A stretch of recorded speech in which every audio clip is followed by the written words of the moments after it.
Okay, so last episode we put the engine and transmission in, and that means we're ready to go down the road. We are getting ready to tow our tank 2 hours down a major highway to Motorama, and it is so exciting, except it's not, because in the real world, we got a SEMA ready, and there's a lot of stuff we have to do to get it roadworthy. So we did all of this to get it ready for the show.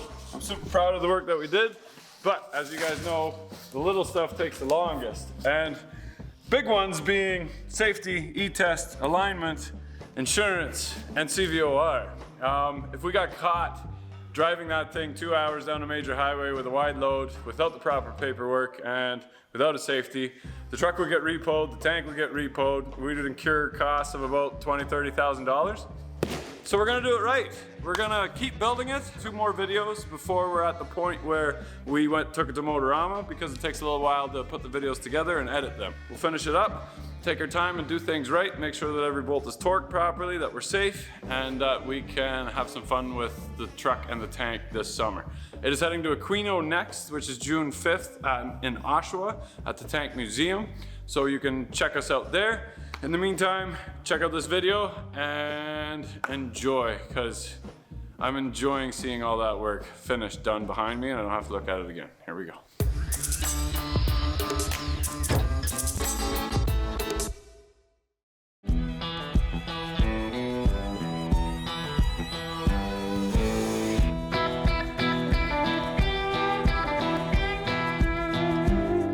It seems that every time we do something, there's one thing holding us back, either parts or something's wrong or missing.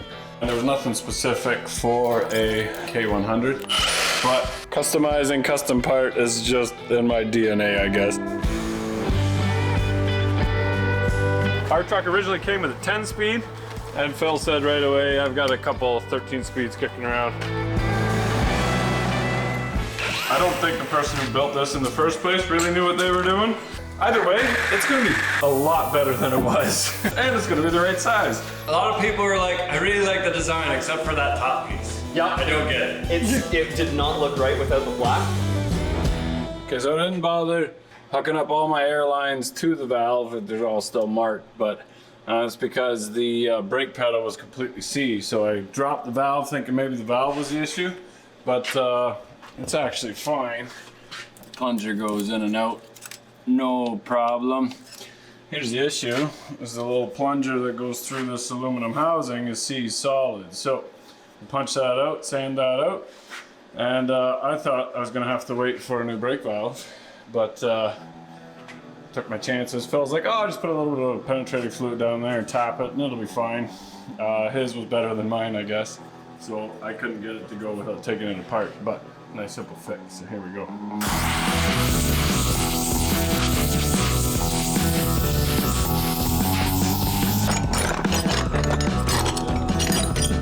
First time it's moved in 30 years.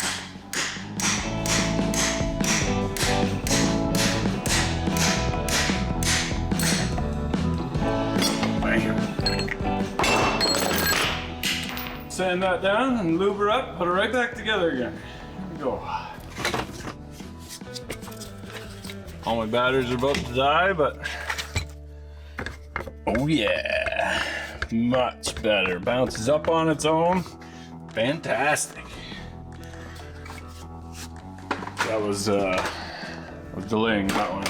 Shouldn't have. I got lucky on that one. This is the power steering canister. In great shape except for 3 spots.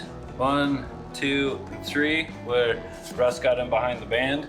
And it's just, you can see it's already pushing on it here. So what I'm gonna do is you put a little bit of soldering paste on there, and then I'll braze all the way around and fill that up.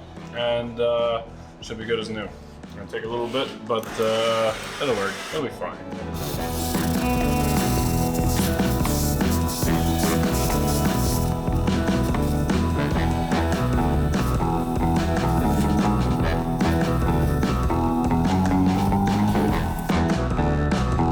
That looks really good. You can see it flowed into the steel nicely all the way around the outside.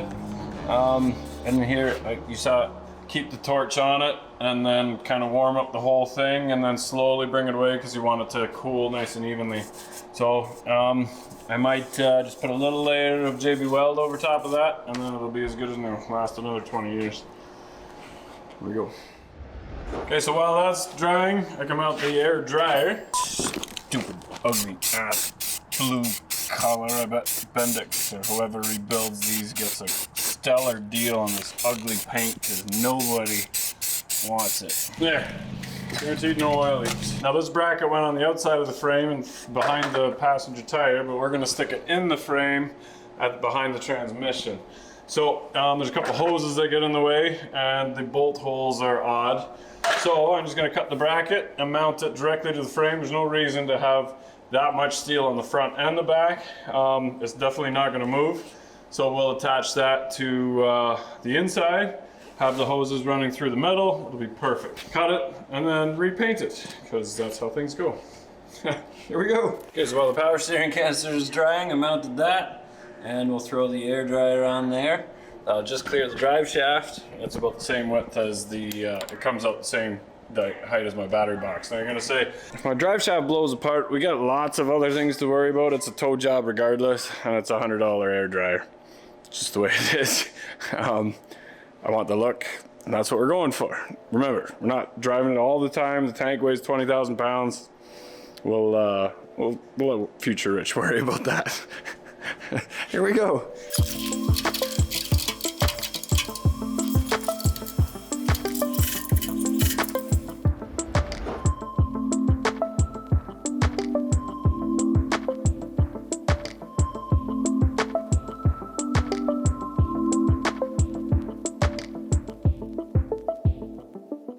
Okay, got the intakes. Basically ran a line across and tried to line them up, and then tightened the screw, and then tightened the bolt, and then added a couple screws because I don't want to lose these caps. They're expensive. Kind of chintzy how they put together. I don't know. I don't get it. That bolt tightened all the way, and that one did not. So I don't know what's going on, but they're not completely identical, but damn, they never look good. But that's the way things go.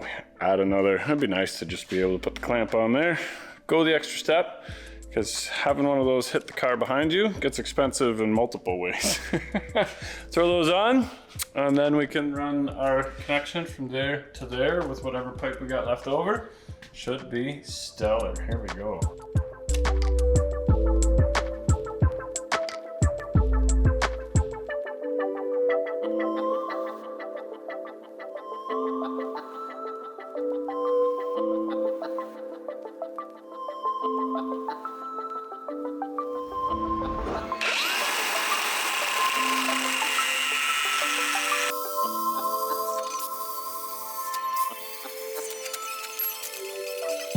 Okay, so herein lies the problem.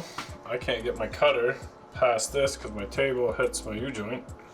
I need to cut that weld out. Now, it would be nice because you can measure the thickness of the drive shaft and just turn it in until you're pretty well at the drive shaft. And then torch 2 cuts in there and it will just pop off. Unfortunately, I can't do anything. It's just too big. So I could bring it into town and wait for it for a couple weeks. Or I'll just torch it and grind it and make it work. Either way, it's gonna vibrate a whole lot less than being at a phase 90 degrees. Here we go. Okay, so I torched it. I did nick it in 2 spots, but then I just cut it with a cutting wheel all the way around, and then I ground off the weld. So, cut the cardboard on the inside down a little bit. That's for balancing. We'll put a little bit of taper on this, and then we'll pound that in there and weld her up. Now, this ring fits so tight in here that it's almost impossible to get it this way or that way. And I have my doubts about this drive shaft. It's such a short drive shaft and that many weights. I don't think the person who built this in the first place really knew what they were doing. So we'll put it together because it's the 11th hour. If we find a vibration, we can just send this out to get balanced. And if it's a real problem, we can make a new one. But a lot of this is, it's so heavy. I don't know if there's, yeah, well, either way, it's gonna be a lot better than it was. And it's gonna be the right size. Here we go. Okay, so I laid it on the bench, nice and flat, both sides, so those are lined up. Started it in there, and now just beat it into the sledgehammer. And hopefully that works. Hopefully it's not like a press fit where I have to heat this up. But we'll see what happens. Either way, there's no possible way of getting it crooked once it's in there, so I feel pretty confident. Here we go.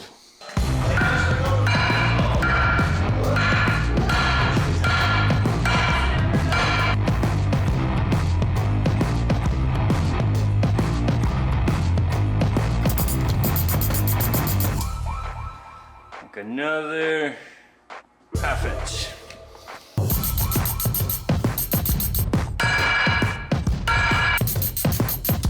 Yes. Scooch more. Love it. Fantastic.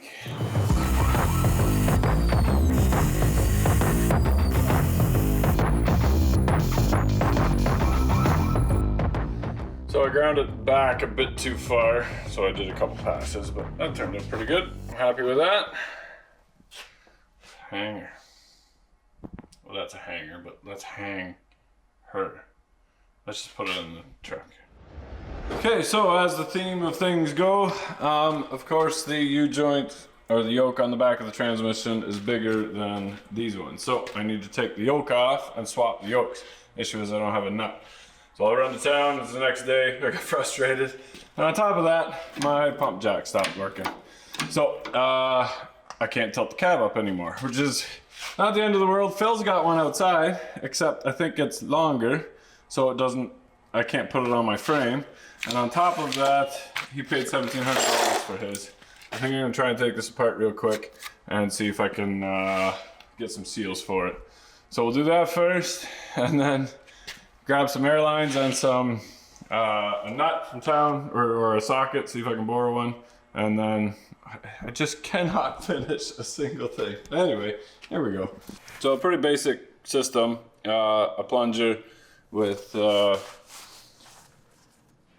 O-rings in it that just opens and closes ports to the one side or the other, a pickup and a return, and a plunger that goes in here and just forces the oil through. Now it happened all of a sudden, so even though the O-rings aren't burst, they're definitely not, they're very brittle. So I'll replace the O-rings, place the seal in here, and then hope for the best. That's all I can do.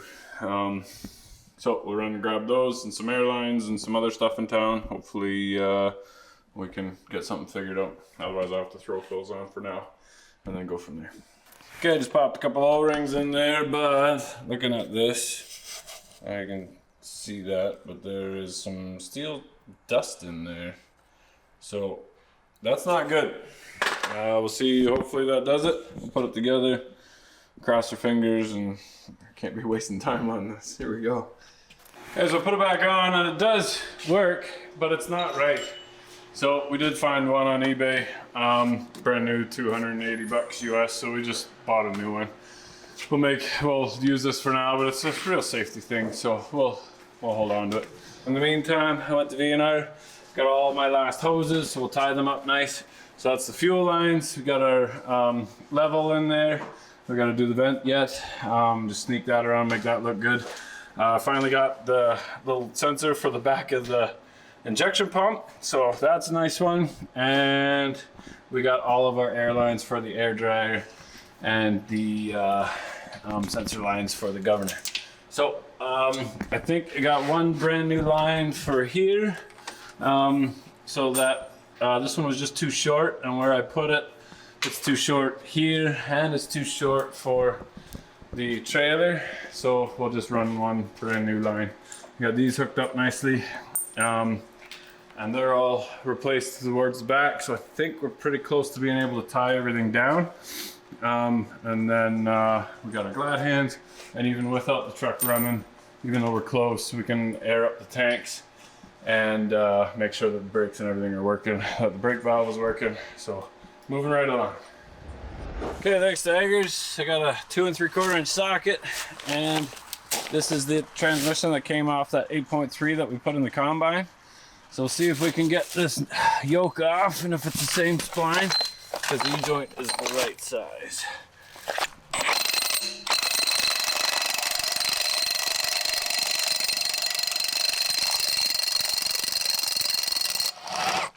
There we go. I think it looks like the same spline.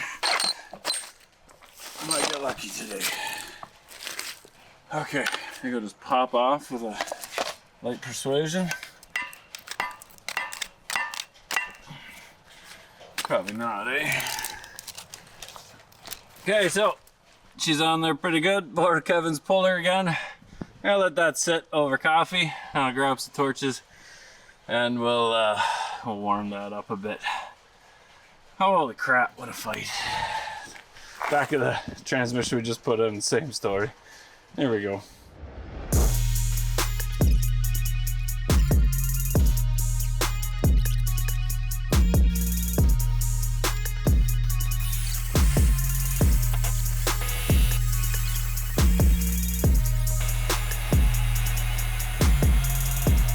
Yeah.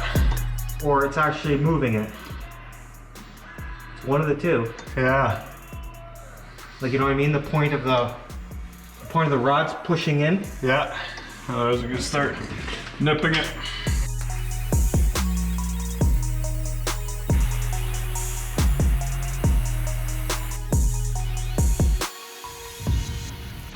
Okay, so we got that yoke off relatively easy, the one from the transmission outside, but this one has just been impossible. And it's too bad I didn't know that before we put the transmission in, because I would have just torched it on the spot almost all the way and it would have popped right off. Instead, we fought with it for about an hour and a bit last night. I've already spent 3 hours trying to get these yokes off, running around grabbing tools and nuts and whatever else. So that sucks, because that's time that I don't really have. But it is what it is. I think what I'll try and do is just take the zip cut and just put a slice on both sides and cut a little groove out of it and jam a chisel in there. See if I can spread it out a little bit. If that doesn't work, I'll just torch it, but I just don't want to torch it because it, yeah, we got a lot of nice shiny stuff here that I don't want to get covered. So here we go. Never have I had one that stuck before. This is crazy. The heat coming off the side.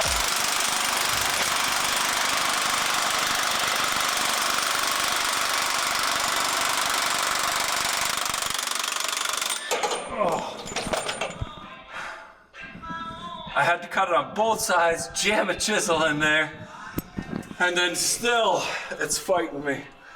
Holy crap. Wow, took less time to put the transmission in, shorten the drive shaft, and install the engine than just to get the stupid yoke off. Crazy. Whew, I gotta let some stuff cool down. This socket's gonna shatter. Crazy, crazy, crazy. Okay, so I got everything all set. I gotta clean it. I had a quick root canal, so my day is even better.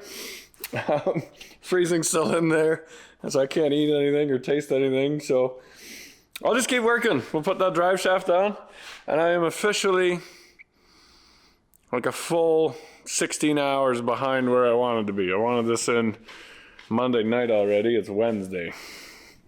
It's the way it goes. Here we go. Okay, now I just gotta take my Princess Auto Eaton output shaft spline cleaner tool to the test. Scratch out. Oh, that's a pleasant noise, isn't it? You guys wearing headphones? Listen. That means it's working. I'll stop recording this. Here we go. Okay, so we got the biggest junk off of the splines, but we need to clean it up as best as we can. And there's no real tool to like go up and down the splines. Lots of stuff that spins to clean it off. We can't get the corners. So we had to make our own. See that? Don't worry, we're not animals. It's not stupid if it works, or you lose an eye. Then it's stupid again. Here we go.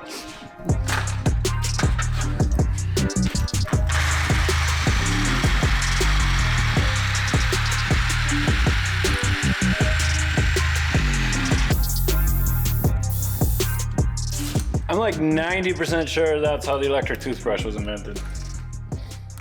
Gary, open your mouth. I got a great idea.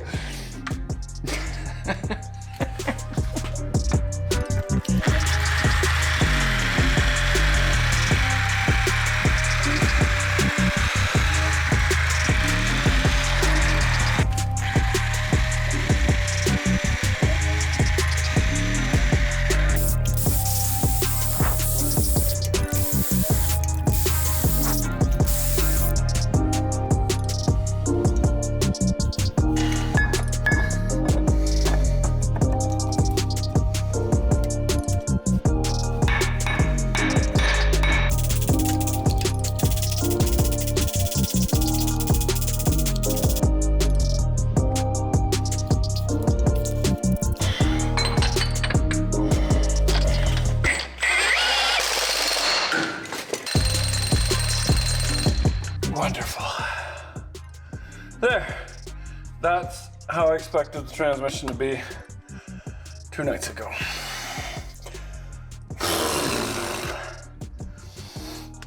Oh, it's never easy. All right, onward and upward. Here we go. Now I'll find out that this yoke is a different width and my drive shaft is wrong. Stay tuned for that. Okay, Phil to the rescue. I'll measure this yoke. Make sure that's the right one. I'm pretty sure we're gonna get faster at taking these off. I didn't take this one because it was missing a shifter cover, so it's probably full of water. So that's a bad sign, but the yoke is probably still good.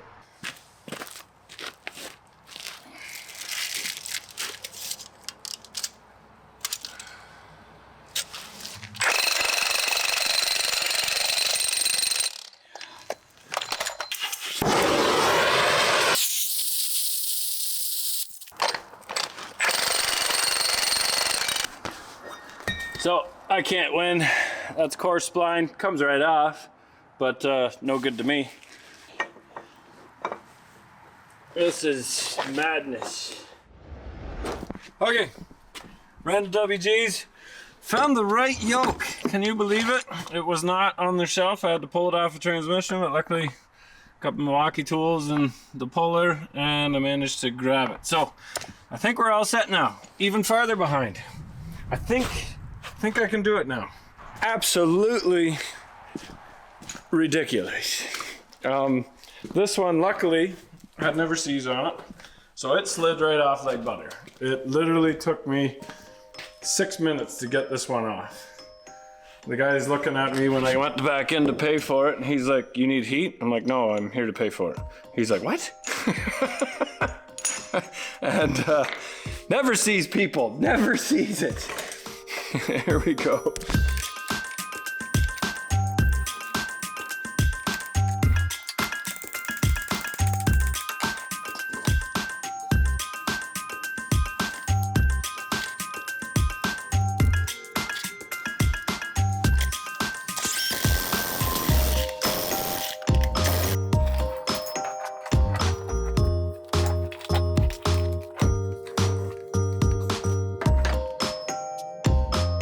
Now you can use ratchet straps, throw it over the frame and hang the drive shaft off the straps. It is more secure and less strain on the body, but then you'd have to go join a gym to work out. So I'm feeling pretty good. I'm gonna muscle it in by hand. So instead of going to the gym, I can keep working.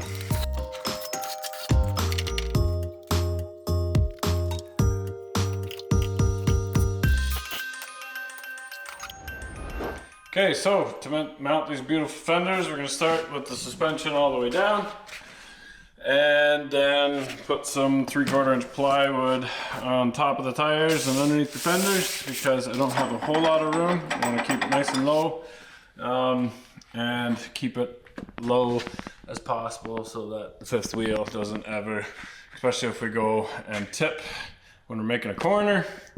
And then we've got a nice template to mark our holes, stick it around the new pin, and bolt it in place.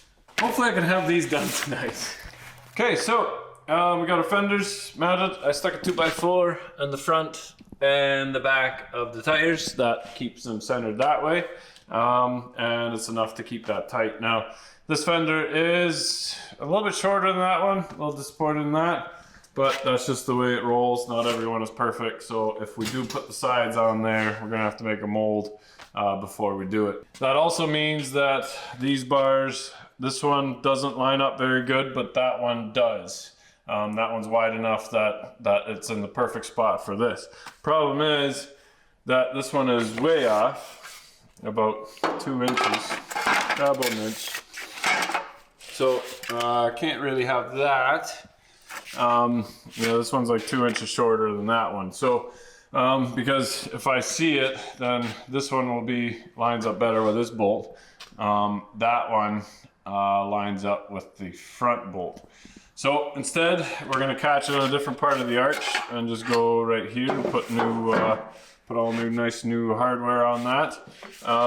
And to do that, they do give you nice stainless bolts for the bottom here, but they don't give you the bolt for the holder. Now, that's just the 3/4 fine thread. It is also a drum bolt.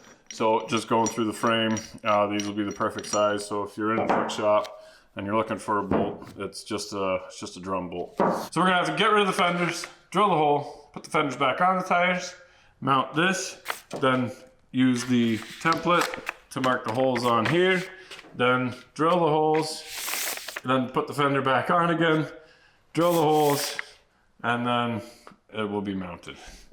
Not too bad of a job, just kind of a pain, but it's fine. So it's fine, no problem. Here we go. Okay, so I drew the circle where it's going to end up. Now keep in mind that the bolt is off center. You can rotate it towards or away or up or down. So I just stuck the bolt in from the other end and just had a little bit poking out, and then put a little bit of grease on the outside ring and then line it up. Make them kiss, and then that's where your hole's gonna be. So we'll do that 4 times and then drill some holes, and then we're almost there. Funny. All right, so we got these all drilled, and that was not easy. My drill bit is a lot shorter than when we started. This steel it's 2 plates at the back here. One's probably hardened, so that was not fun. But we got them on. So now I think we can take this off and mark our holes properly. Don't really want to do it on here just because it moves too much. So we get to strip our fenders and see what it looks like.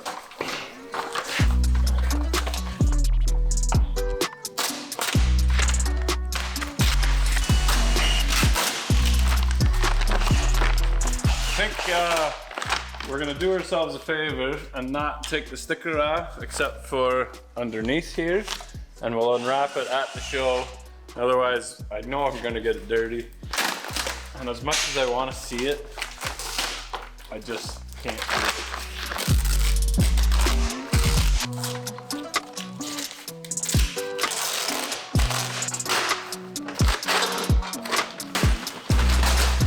Okay, so I think what we'll do, I'm wondering if I should torque them down. No, I'm gonna make it level, and then we'll have to adjust it afterwards. So I'm gonna mark exactly where these sit for the template. Do that to all 4. And then before I did that, I made sure the blocks of wood are all centered on top of the tires. So we got our gap properly. So that should be it. I'm gonna take these back off again, put my template on there. But basically you draw it tight to the frame, and this is square, so that's all you can do.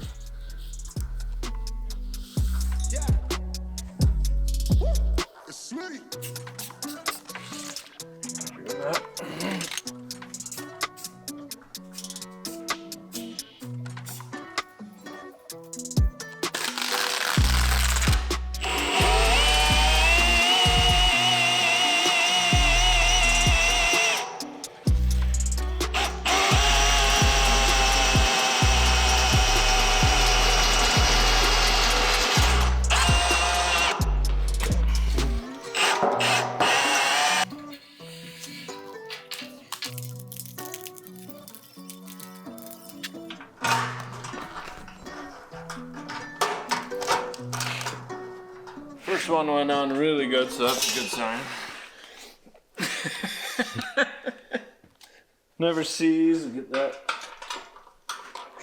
locked everywhere.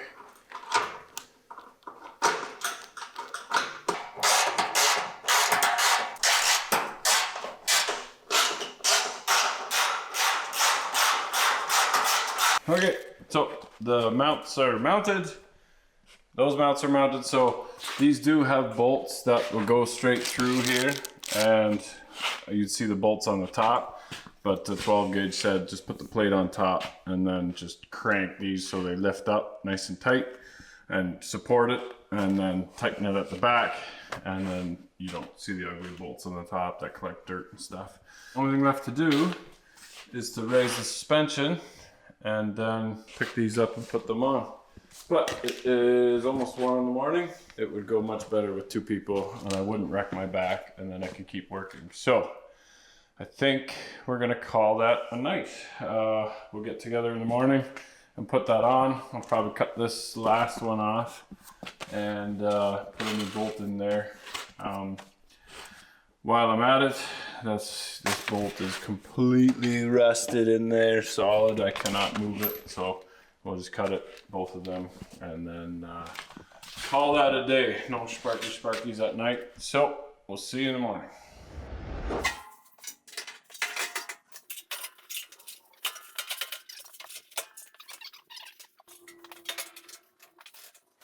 Okay, so all the major big time-consuming things are done. Now all the little odds and end time-consuming things are need to be finished up.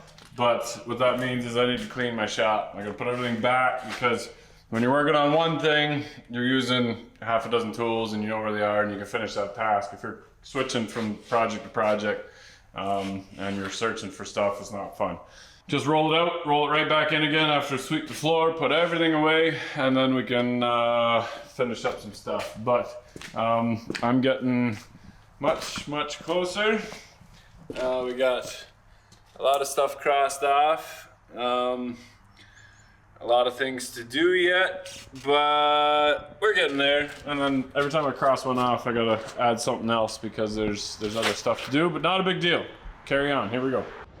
Okay, so huge shout out to Lyle's Stainless Exhaust for always helping us out, grabbing the flex pipe that we need to go down. We're gonna mount the Y solid here, and then we got 90s coming in here. So I think it's all gonna work out. Yeah, we got our 90s. So big shout out to 12 Gauge Customs too, who did source all this stuff for us. Apparently it's unobtainium now, just like a lot of stuff. But yeah, always nice working with people like Lyles and 12 Gauge when we can make it happen. So I think I can just pop the 90s in. I'm gonna wash my hands, and I gotta cut that. The only issue is that it steps down to a 5 and I don't need that, so I gotta cut that off. Let's see where they end up and then we'll go from there. Here we go.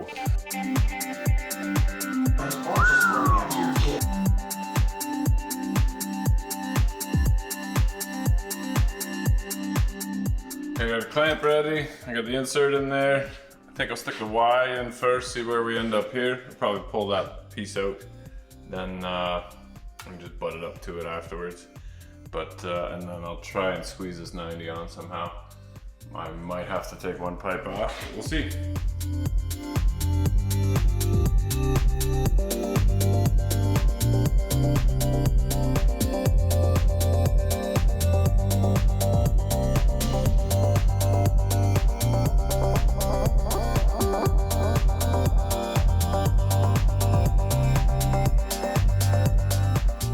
So I got it all mounted.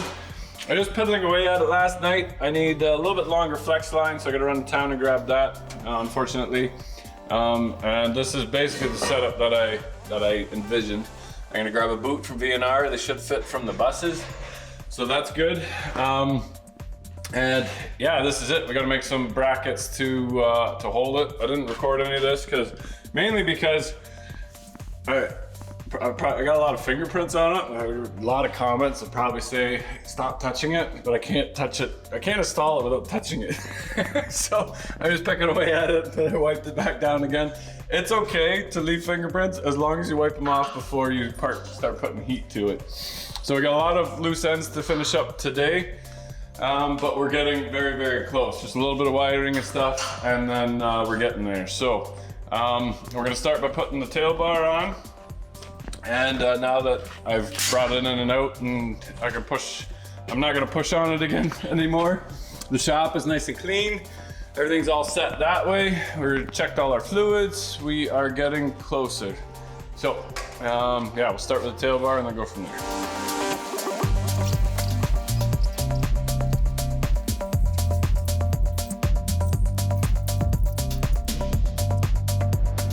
So on the day of tying up all loose ends, we got Ian back. A lot of people are like, I really like the design except for that top piece. Yeah. I don't get it. It did not look right without the black, but what we're gonna do now is we're gonna put about a 1-inch strip around it, the same as the black strip here. And then this whole section is gonna be a nice gloss black. And then we've got the VNR logos that are gonna go in the center in the same beige color. I think that'll tie it all up nicely. It'll all make sense. Absolutely. Very nice.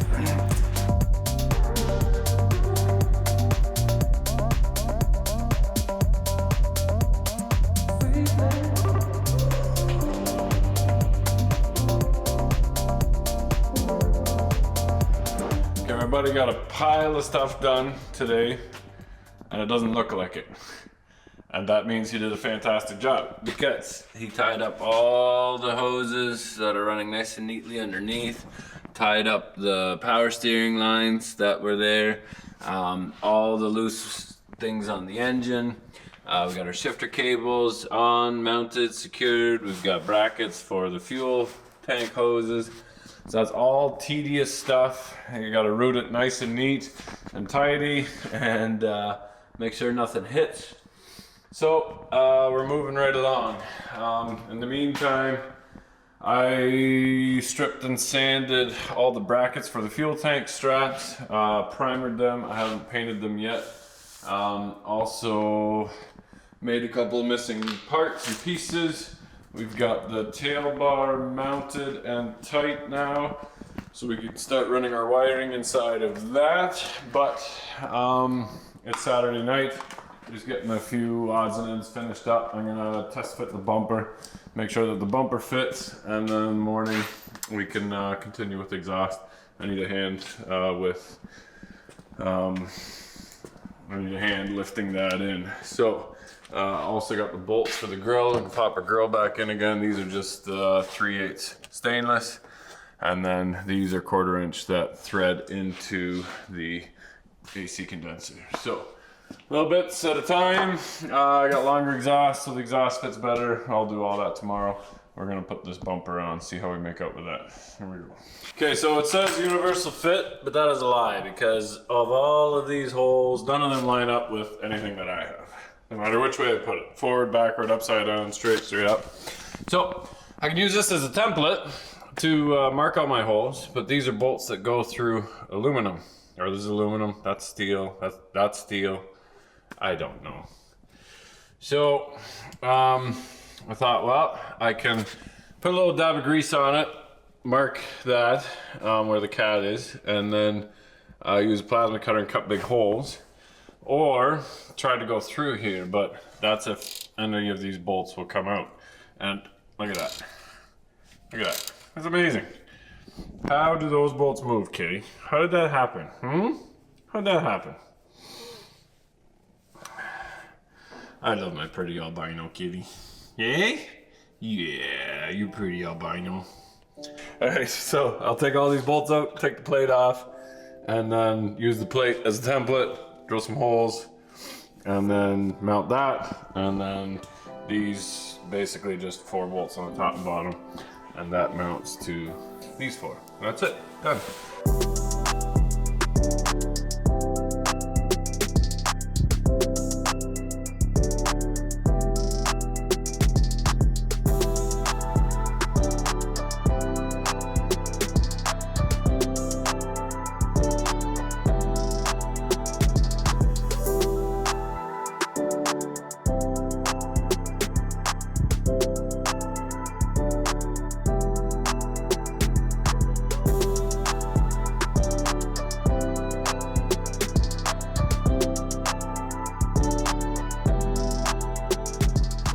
she is. I think I'm a touch higher on this side. I don't know. I have no idea how that happened, but I need to drop this side down just a hair. So, then all my bolts will line up nice, and there she is. So, I really do want to, we'll probably peel that off before the show, but the rational person in me says, wait to peel it off at the show because then you don't have to clean it before the show. But the little kid in me says, whoa, shiny! Look, it's shiny! Put the grill in, and we'll be all set. Here we go.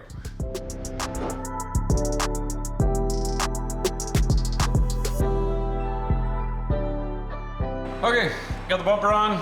Looks fantastic. It's all bolted down solid. We're good to go that way.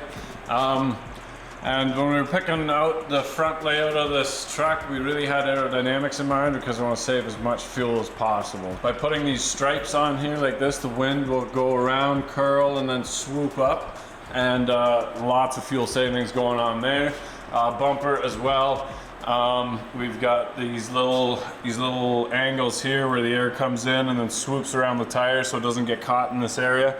A lot of planning's gone out to really take advantage of those fuel savings. Now, what's gonna make it really fuel efficient is towing it to the show. I would love to tow the tank to the show. A couple of reasons we're not doing that. It's because we don't have enough time to test and tune it going down the road, and it's not a very wise decision to take it on a 2-hour drive down the highway without testing it around somewhere closer to the shop. So we need it running. We'll hook up to the trailer with the tank on it in the parking lot and pull it in. But it's just not a smart idea. We've touched every single piece of this truck, and we don't know. I don't want to be by the side of the road. That tow bill is going to be pretty significant. So that being said, we still need alignment and safety and e-test, and we could get that done in time and drive it if we were dumb. But I also want to have the F350 and the C10 there. So I'm back on the F350. You have to head over to the other channel for that.